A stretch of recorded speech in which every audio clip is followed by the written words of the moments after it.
Halo, selamat pagi. Assalamualaikum warahmatullahi wabarakatuh. Sahabat UT Surabaya, selamat datang di Deep Talk bareng UT Surabaya. Obrolan santai untuk kalian. Kali ini kita akan membahas topik yang mungkin sangat relevan bagi kalian dan sedang panas-panasnya, yaitu kenaikan UKT lagi maraknya. UT kok biaya kuliahnya cuma 8 ribuan. Saya Alifiah Ainul yang akan mengulik biaya UKT di UT Surabaya yang katanya hanya 8 ribuan saja. Tapi kualitas pendidikan luar biasa bersama Direktur UT Surabaya, Ibu Dr. Suparti MPD, biar kalian gak salah memilih kampus dan gak galau lagi masalah UKT. Halo Ibu Suparti, selamat pagi. Selamat pagi, Assalamualaikum warahmatullahi wabarakatuh. Baik, hari ini tuh kita akan membahas tentang biaya UKT ya Bu ya. Kali ini kan lagi marak-maraknya nih, lagi panas-panasnya biaya UKT. Karena katanya lagi perguruan tinggi negeri itu nanti akan mahal-mahalnya, biayanya di luar batas. Nah, kita akan bahas dulu nih Bu. Menurutnya Ibu nih, Universitas Terbuka Surabaya, apakah akan mengikuti kenaikan lonjakan UKT ini? Alhamdulillah para pemirsa semuanya, alhamdulillah di Universitas Terbuka sejak tahun 2022 kan sudah menjadi perguruan tinggi negeri badan hukum. Yang selayaknya pada umumnya kalau menjadi PTNBH itu biasanya UKT-nya naik. Tapi alhamdulillah kemarin Pak Rektor sudah berjanji bahwa nanti meskipun sudah menjadi perguruan tinggi negeri badan hukum, UT tidak akan menaikkan uang UKT-nya. Dikatakan tidak naik karena apa? Karena sekarang ini pun USPP-nya kan tergolong murah ya. UT murah, tapi insya Allah enggak murahan. Kalau kita lihat SPP tadi dikatakan 8.000 per hari. Ya betul, bahkan kurang dari itu. Jadi kalau ada mahasiswa yang mengambil sistem kredit semester hitungannya, karena ada yang satu SKS hanya 36.000. Kalau 36.000 satu semester mengambil 20 SKS kan artinya 36 kali 20, berarti kan hanya 720.000. Itu UKT-nya. Nah, untuk UKT ini untuk yang sistem kredit semester. Nah, kita punya yang namanya sistem paket semester. Ada beberapa kita melayani sistem paket semester, yakni sistem paket semester non tatap muka, jadi nanti semuanya full online. Itu hanya 1.300.000 yang pada umumnya ya.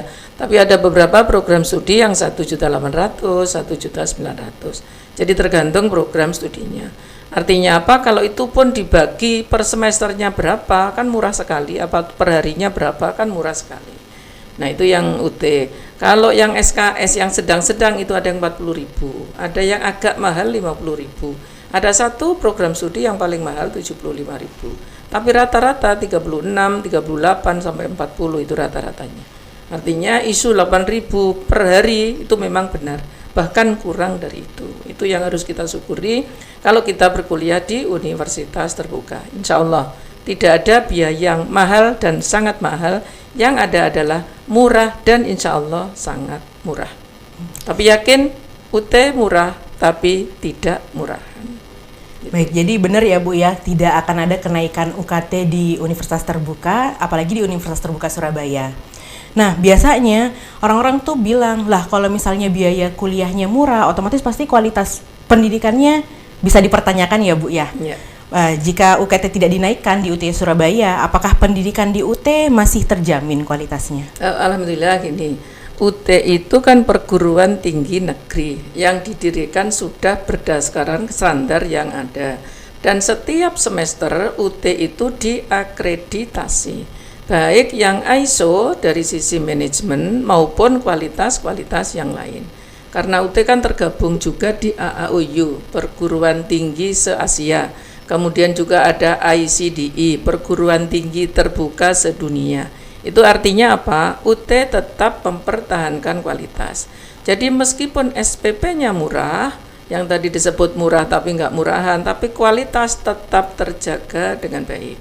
Kemarin di UT Surabaya, semester kemarin sudah diaudit ISO kaitannya dengan manajemen. Artinya apa? Kantor pusat di Universitas Terbuka itu kan membuat pedoman, membuat aturan. Nah, apakah aturan itu dimanfaatkan atau dikelola dengan baik oleh UT daerah yang ada termasuk UT Surabaya? Alhamdulillah semester kemarin kita juga lolos terakreditasi dengan sangat baik. Kemudian yang kemarin untuk audit keuangan. Audit keuangan juga kita juga lolos teraudit dengan baik, bahkan banyak best practice yang ditemukan di UT Surabaya. Artinya apa? Meskipun murah, kami tidak menurunkan kualitas. Kualitas tetap kita jaga, termasuk pembelajaran, ujian, koreksi tugas-tugas mahasiswa tetap sesuai dengan standar, sesuai dengan pedoman yang sudah ditentukan oleh manajemen pusat. Itu Mbak Ainul. Baik, jadi teman-teman, untuk sahabat UT Surabaya sudah dipaparkan tadi, sudah dijelaskan oleh Direktur UT Surabaya bahwa di UT Surabaya tidak akan ada kenaikan UKT. Jadi biaya kuliahnya tetap terjangkau dan tentunya pendidikannya akan tetap berkualitas karena kita sudah terstandar internasional. Teman-teman, nanti kita akan lanjutkan lagi untuk segmen berikutnya.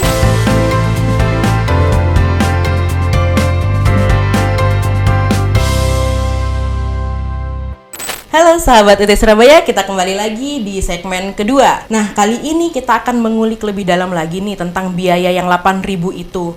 Yang katanya anak generasi Z itu cuman cukup buat makan seblak. Ternyata di UT Surabaya 8.000 itu bisa untuk biaya kuliah. Nah, dengan biaya 8.000 itu, mahasiswa bisa mendapatkan apa saja, Bu, selama berkuliah di UT? Alhamdulillah, kalau di UT itu kan layanan dasarnya memang layanan belajar online. Sehingga UT sudah merancang seluruh program itu ada layanan pembelajaran online. Itu kan sangat cocok dengan generasi Z sekarang ya. Semua HP, semua HP. Mau tidur pegang HP, bangun tidur pegang HP, bukan yang lain. Artinya apa? Kebijakan-kebijakan yang sekarang diterapkan di universitas terbuka itu sudah sangat sesuai dengan Gen Z. Artinya apa? Meskipun usianya sudah senior, sudah tua misalnya, sudah senior, tapi tetap ukurannya adalah seberapa sering dia pegang HP untuk melihat semua informasi yang ada. Ya, itu yang pertama. Nah, yang kedua, kaitannya dengan seblak ya. Kalau 8.000 per hari kayaknya lebih lah, harga seblak lebih dari 8.000. Kemarin tuh 13.000 kayaknya atau 14.000, artinya jajanan mahasiswa UT akan lebih mahal dari SPP yang dibayarkan, gitu ya. Karena dengan harga 8.000 itu kita bisa menghitung sendiri.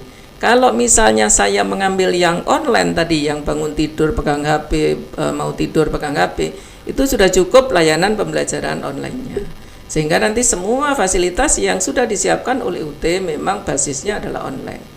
Jadi nanti teman-teman mendaftar cukup lihat HP saja, diklik-klik saja di situ, kemudian berkas-berkasnya di-scan juga lewat HP, tinggal unggahnya lewat situ. Nah, itu kan kesesuaian dengan kebiasaan hidup para Gen Z yang sekarang ini. Jadi kayaknya Mbak Ainul dan teman-teman juga begitu kan, nggak bisa lepas. Kalau temannya yang ketinggalan atau suaminya ketinggalan, nggak dicari. Kalau yang dicari HP-nya ketinggalan, pasti akan balik. Karena apa? Ini alat utama kita untuk komunikasi, untuk cari informasi, semua ada di situ. Gitu ya. Nah, untuk yang misalnya, Bu, ini ada Gen Z tapi tetap perlu berteman, sehingga tetap perlu berkumpul. Nah, kami sudah menyediakan fasilitas, ada tutorial tatap muka. Nah, itu nanti ada biayanya sendiri. Kalau misalnya, Bu, saya nggak pakai tutorial tatap muka, biar nanti harga kuliahnya tetap lebih murah dari harga seblak misalnya, nggak apa-apa, tetap online saja, karena di fasilitas online itu tetap bisa berkomunikasi, satu dengan teman, kemudian yang kedua dengan para pembimbing atau tutor, kemudian yang ketiga dengan para dosen. Ini tadi saya baru saja koreksi tugas mahasiswa. Ternyata ada yang komplain ya. Ada yang minta, Bu, segera dikoreksi tugas-tugas saya. Nah, kalau ada keluhan seperti itu tetap bisa melakukan melalui online. Jadi tidak harus bertemu. Tapi kalau misalnya ingin terpaksa bertemu, kami memfasilitasi. Di ruang kita yang sekarang ini juga sudah ada ruang pertemuan, ada ruang layanan. Itu bisa untuk memfasilitasi teman-teman yang mau bertemu. Apalagi nanti kalau sudah di gedung baru dibangunkan gedung 5 lantai untuk aktivitas semua staf, semua dosen, semua petugas administrasi dan semua mahasiswa dipersilakan untuk memanfaatkan itu. Apalagi nanti ada taman terbuka ya. Ada taman pintarnya di sisi gedung utara, ada di sisi gedung selatan, itu bisa dimanfaatkan dengan baik untuk mengembangkan kompetensinya masing-masing. Gitu Mbak Ainul. Ya berarti dengan biaya 8.000-an itu mahasiswa bisa mendapatkan layanan yang baik, termasuk dengan modul dan bukunya nggak Bu yang 8 ribuan itu? Kalau yang 8.000 hitungannya ya, kalau misalnya yang SKS-nya 36.000 insya Allah sudah termasuk bukunya. Apalagi yang sistem paket semester yang non tatap muka sekarang ini kan hanya 1.300.000. Itu 6 bulan loh. 6 bulan berarti berapa hari? 365 bagi 2 kan? Nah itu kalau di rata-rata kayaknya nggak sampai 8.000 deh per hari. Itu sudah termasuk bukunya. Nah, mahasiswa selain mendapatkan buku cetak, mahasiswa itu dapat buku digital. Jadi andai kan mereka mau belajar dengan buku cetak silakan, tapi kalau misalnya pas pergi jauh, ada pertemuan misalnya ada kegiatan di suatu tempat atau alun-alun, jadi cukup dengan membaca buku digital yang ada di HP-nya masing-masing. Nah, itu efisiennya kuliah di universitas terbuka seperti itu. Baik Ibu, berarti dengan biaya UKT yang terbilang murah tapi tidak murahan ya, murah tapi tidak murahan, mahasiswa itu sudah mendapatkan berbagai macam fasilitas. Nah, jadi teman-teman yang sudah daftar di UT Surabaya ataupun yang belum daftar di UT Surabaya, silahkan nih segera mendaftarkan diri di Universitas Terbuka Surabaya karena kita sama sekali tidak menaikkan UKT-nya. Dari penjelasan Direktur UT Surabaya sendiri, UKT kita mulai dari 8.000 itu sudah mendapatkan segala macam fasilitasnya. Nah, selanjutnya nih Bu, adakah tips untuk masyarakat nih yang mungkin belum bergabung di UT Surabaya, bagaimana cara menghadapi lonjakan-lonjakan UKT, bagaimana caranya mereka memilih universitas yang tepat, seperti itu. Terima kasih. Jadi kalau misalnya ini kan sedang marak. Kalau kemarin kan Pak Menteri bilang, ya ditunda dulu. Artinya apa? Kan pasti akan naik. Karena kalimatnya, ya ditunda dulu, tidak tahun ini. Tapi insya Allah mudah-mudahan sesuai dengan janji Pak Rektor kemarin, pokoknya kami utamakan layanan mahasiswa. Sejak awal mereka daftar kan ada layanan yang biasanya disampaikan oleh Mbak Ainul dan teman-teman. Baru mendaftar ada kesulitan, sudah kita beri layanan online. Yang ada kesulitan silakan hubungi kami. Kalau misalnya tidak ada jaringan cukup WA, ada nomor WA, ada 3 nomor WA yang dipegang teman-teman, bisa bertanya. Kalau misalnya agak lambat nggak apa-apa, langsung via Zoom saja. Artinya apa? Fasilitas itu kita sediakan kepada masyarakat. Mudah-mudahan masyarakat yang berniat ingin kuliah atau dulu pernah bermimpi pengen kuliah negeri tapi belum pernah kesampaian, inilah saatnya kuliah negeri tanpa tes masuk, tanpa uang gedung, uang pendaftaran sangat murah, hanya Rp100.000. Dan tadi dikatakan bahwa kuliah UT tidak semahal harga seblak, gitu ya, lebih murah dari harga seblak, apalagi kue-kue yang lainnya. Itu Mbak Indu. Insyaallah mudah-mudahan masyarakat benar-benar bisa memilih mana perguruan tinggi yang menjadi impiannya, yang berkualitas, yang murah tapi nggak murah. Itulah Universitas Terbuka Surabaya. Baik, terima kasih Bu Parti. Ternyata UT Surabaya tetap menjadi pilihan kampus dengan biaya yang terjangkau karena tidak ikut menaikkan UKT. Dan tentunya menjadi pilihan masyarakat sebagai PTN fleksibel, terjangkau, dan berkualitas. Terima kasih untuk bincang kita pagi hari ini Bu Parti. Sama-sama. Semoga bermanfaat untuk teman-teman, untuk sahabat UT Surabaya, ataupun masyarakat yang berada di Jawa Timur maupun di Indonesia, terkhusus untuk wilayah UT Surabaya. Semoga bincang santai kita ini membantu sahabat UT Surabaya memahami pilihan pendidikan dengan lebih baik.